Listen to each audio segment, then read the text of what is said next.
S11 sunglasses makes it like the water is not even there.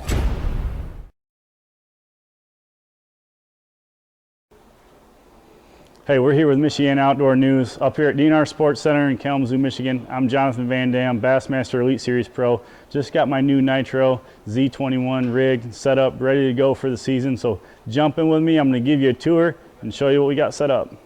All right, so we're here at the console. This is my workspace. This is my office. I spent a lot of time behind the wheel, a lot of time, graphing and navigating around some of the lakes that we fish around here. And I've got two Humminbird Solix 12 set up. The reason I have two graphs, I get that asked a lot, and one of them I run specifically for mapping. I got a big screen here so I can see all the little details of the Lake Master map. Then I come over here and I have my side imaging, and I can split screen with down imaging as well as sonar. So I can kind of have everything set up. Anything you need to look at for being able to find fish on the water, you can do it using these two graphs. I also have the Mercury SmartCraft gauges. Those are going to tell me everything I need to know about my motor, everything going on with my motor, and I can tell exactly how much fuel I have, exactly how much oil I have in there, my voltage, and those gauges will tell me that as well. Got dual trim switches here, one for the jack plate and one for the motor, so I can have both hands on the wheel, especially in rough water, Lake Michigan, Lake St. Clair, stuff like that. It's important to be able to do that without taking your hands off the wheel, so I have total control of the boat at all times. All right, so up here at the front this is where the majority of the catching goes down. Sometimes you got to move to the back if you get a big one, but the way I have it set up here is really important, especially on this big water that we fish. I've got my Humminbird up here. This says the Solix 15, a little bit bigger screen, so I only have to run one graph up front, and I can set this particular graph. I can set up different views and different pages. So if I have a drop shot setting, I can set up a specific screen for drop shotting and set my sonars and all that stuff up differently than what I would for just standard fishing. I've got it mounted on a TH Marine Kong wave tamer mount.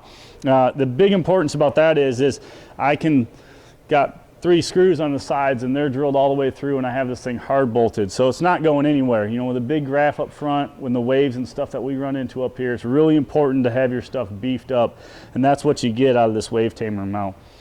I've got the Minn Kota Ultrex 112, gives me a lot of power. It's got that spot lock capability, especially on the big water like that. You catch a group of smallmouth and you're fighting one. I can hit the anchor button here on the foot pedal, and the boat won't move. It's going to stay in that same exact spot.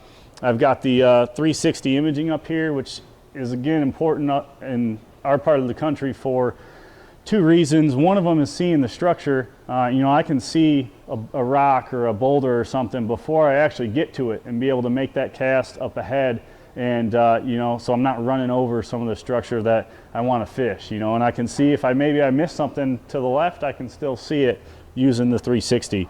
I also have the TH Marine, the Hydrowave.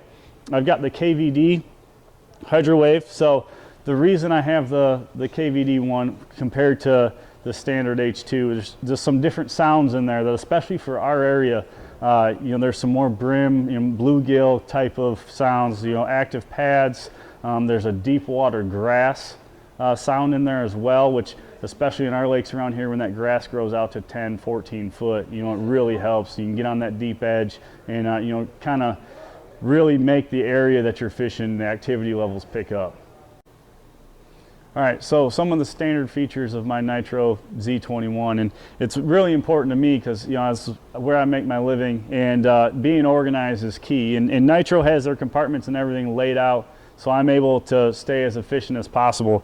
Usually up here in the front compartment, I've got some some quick little lure holders. I can take a jig or a crankbait. These are magnetic, and stick it up to it, so I don't have to constantly, be looking. If it's something I know I'm going to use and going to want to get to quickly, I can just grab it from here.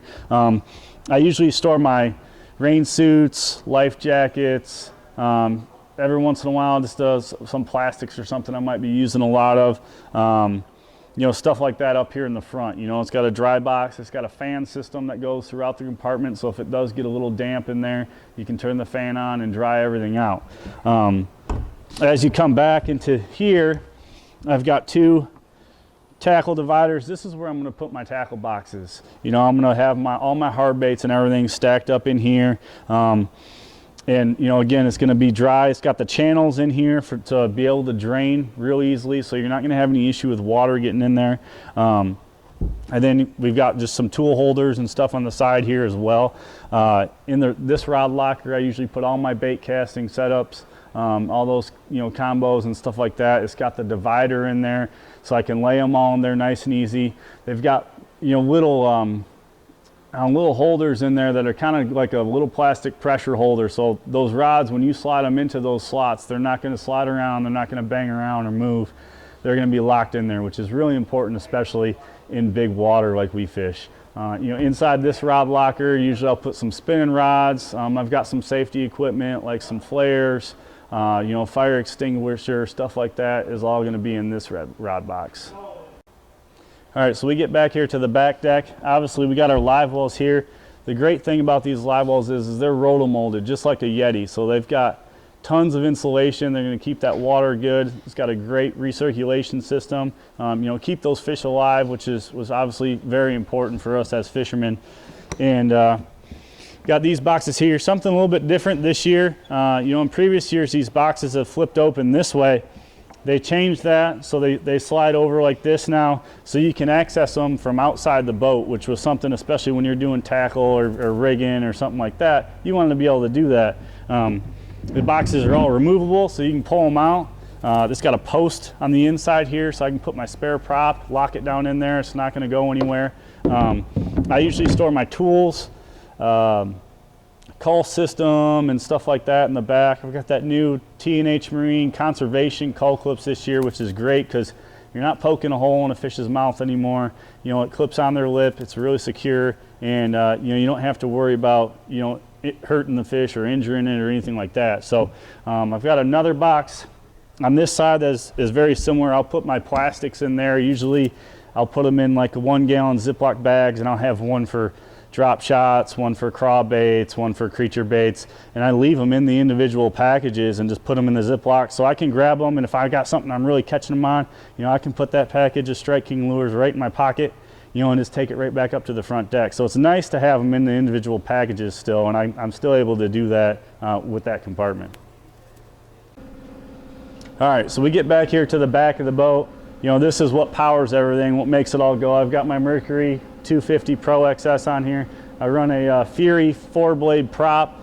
You know, the 4-blade is great because it gives you a lot of bite, great hole shot, as well as a lot of bow lift, which is extremely important in the Great Lakes, especially keeping that bow up so you're not going to stuff any waves or anything like that, and you can kind of roll through some of that rough water. I've got my 12-foot talons here. The nice thing about having the 12-footers, you know, compared to some of the other ones, you know, obviously they get down a little bit deeper. So if I'm in a situation, shallow water especially, where I want to be quiet but still hold in place, the talons are what allows me to do that. You know, the Ultrex is great. You get out in that deeper water where the talons aren't going to reach. So having both of those on my boat kind of working together, you know, if I want to stay in one spot, I have that ability to do so. I've got the motor mounted here on the TH Atlas jack plate. It's a 12-inch jack plate hydraulic, so in some of those shallow water situations, or even in the deeper water, when I want to raise that motor up a little bit and you know, be able to get out of the hole a little bit quicker, you know, that Atlas allows me to do that as well. So everything you can see, you know, as you can tell on my Nitro Z21, you know, all kind of works in unison. You know, we do all these things for a reason. One thing I definitely do want to say too as well is I use you know, I double bolt and I double, you know, lock nut the, you know, both of my transom bolts and my molder bolts. So in that rough water when things are bouncing around, I'm not going to have those backing out. They're not going to get loose on me. So definitely very important up here in the Great Lakes to make sure you do that. So it's kind of a, you know, whole system that we have going here, but you know, over the years of fishing the Michiana area, I've kind of perfected it, and you know, that's how I have my Nitro set up.